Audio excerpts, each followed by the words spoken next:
Greetings, fellow humans. Katrina here. Quick disclaimer. I'm a professional, not your professional. Nothing about say should be taken as medical, legal, or otherwise advice. This podcast is purely for education and amusement. That is it. Disclaimer over. So, a few weeks ago, I think I talked about change, and I talked about the different stages of change, but I didn't really talk about why it's hard. So, today I thought I'd name a few reasons why it's hard to change, talk a bit about helping people embrace change, and then I'll talk about some changes in the workplace and a few ideas on that. So without any other introduction, here we go. 3 reasons why change is hard. So psychology and neuroscience offer us these 3 core reasons. Number 1, our brains are wired for laziness. Number 2, our brain's capacity is limited. And number 3, our brains don't like change. So our brains are wired for laziness because they take in countless pieces of data at any given point, and they desperately try to make sense of this information by engaging in shortcuts such as pattern recognition. But those things aren't always accurate. So our brain's capacity is limited because we have a limited amount of decision-making power in any given day before we just come to a stop. So a famous National Academy of Sciences study of more than 1,000 parole board hearings demonstrated the limits of our brain's capacity. So those judges are humans, right? So according to this study, at the beginning of the day and right after lunch, a judge would grant parole in 65% of the cases. But by the end of the morning, at the end of the day, the favorable decisions in parole board hearings steadily decreased to nearly 0%. So that third reason I mentioned, our brains don't like change, and that's just because that's how they are wired. So thanks to fMRI technology, we know that when you try to convince people to overcome their confirmation bias to show that a fact does not confirm their bias, their brain reacts. This is crazy, but it reacts as if they were in pain. So to encourage and enable innovations, organizations must overcome these mental shortcuts, decision-making limits, and physiological resistance to change that undermine the creative thinking of various people. So if we're wanting to help people embrace change, there's a few different ways. One of the ways to overcome mental shortcuts and limits of our brain is to incorporate different perspectives into decision-making and creative thinking processes. So you can do this like at work, for example, by kicking off meetings, requesting contributions from team members via anonymous methods, such as submitting index cards or using a smartphone-based polling system.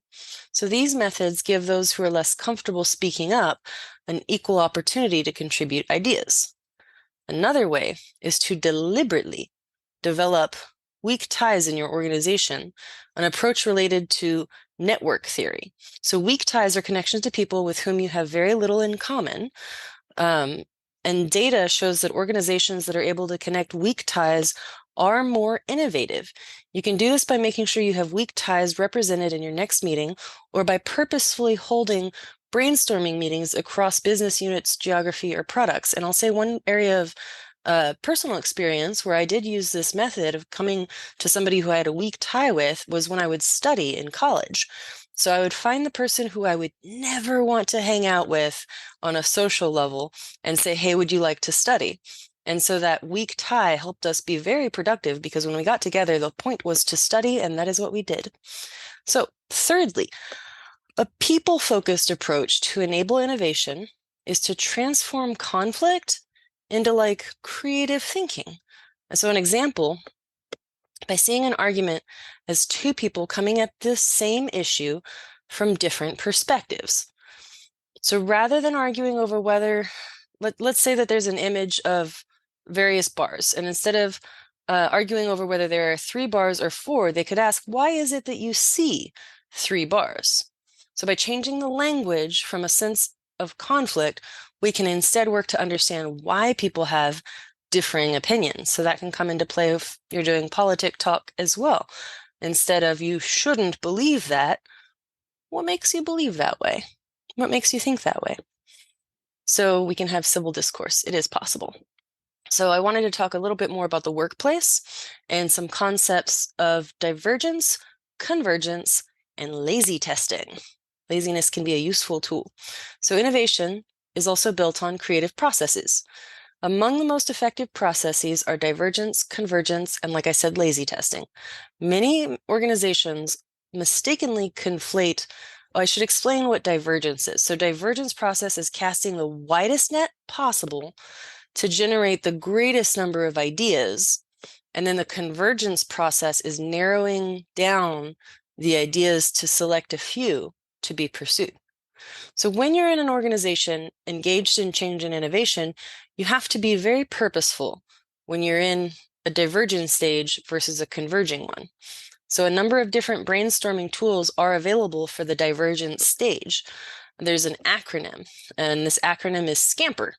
It stands for substitute, combine, adapt, modify, put to another use, eliminate, and reverse. And so if your company wants to develop the next generation of a product or a service, for example, your creative team might think about how to substitute the product or combine it with another, find another use for it, and so forth. So as with divergence, the process of convergence can be guided with different tools and methodologies in which the mass of ideas collected in the divergence phase are narrowed down through a team consensus until there remain just a few viable ideas to test. So once you've generated ideas and chosen a few to move forward with, the next step is to test them lazily. Yes, that's right. So the laziness in lazy testing lies in the timing. Instead of expending significant resources to perfect and build a new product or service, lazy testing allows you to test them first preemptively.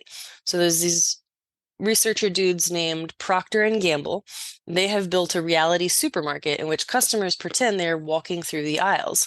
So this allows them to test new products before moving on to subsequent stages of product to market fit testing. So another way to test a product or service concept lazily is to build a pre-launch virtual test environment to gauge consumer interest in it. So before you manufacture a single product unit, you can create multiple web pages, landing pages that describe different versions of the potential offering and ask consumers to express their interest in some type of way. So you may ask them to share their email address, to receive more information about the product, or to receive a special offer.